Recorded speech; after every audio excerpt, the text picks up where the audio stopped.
The house at the end of Willow Lane had been locked for 12 long years. No one had lived there since that night. The night the screams began and never stopped. People avoided walking near it, but none were brave enough to stay past sunset, because right at 2:47 a.m., every night, without failure, a child cried for help from inside the locked house. Not whispers, not a joy. Foolish screams, the same words, every single night.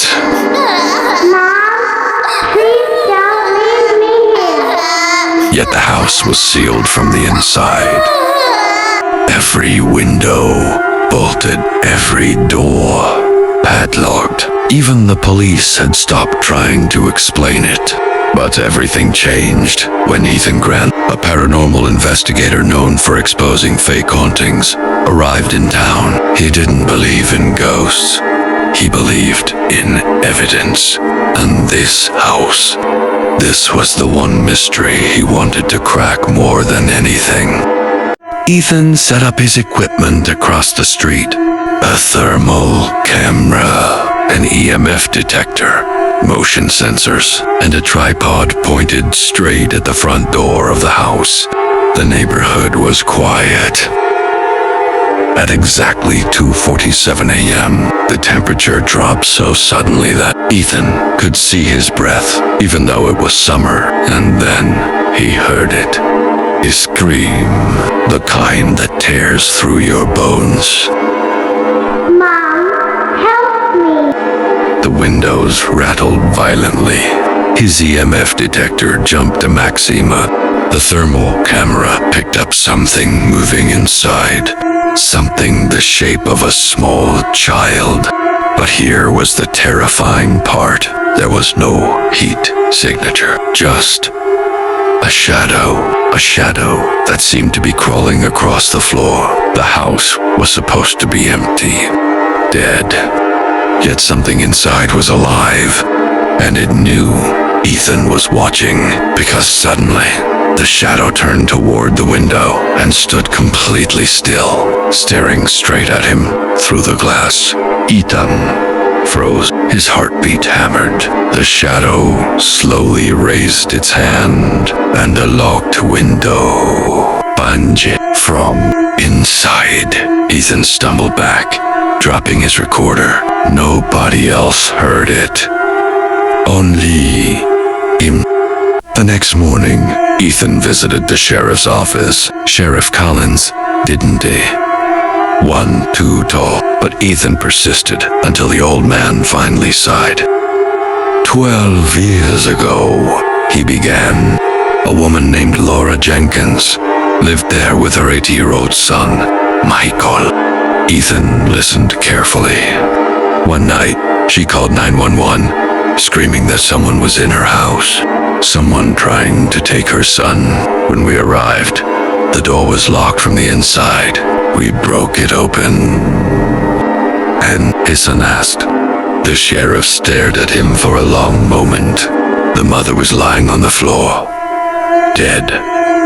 No sign of forced entry, no fingerprints, nothing. And the boy was gone. Gone where? The sheriff just shook his head. Never found. Ethan felt a cold shiver crawl up his spine. What about the screams? Ask it. The sheriff's jaw tightened.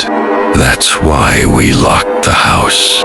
Because whatever is inside is not human anymore. That night, Ethan made a reckless decision. He didn't wait for 2:47 a.m. He broke in at midnight. The air inside was suffocatingly cold. Dust floated like snow. Every step creaked like bones cracking. The living room still had the old furniture covered in sheets. The mother's blood stains still on the floor after 12 years. But the basement door The basement door was the real problem because it was open. Hoost! Slightly, and the darkness inside wasn't normal darkness. It looked thicker, heavier, like it was breathing. Ethan pointed his flashlight into the gap.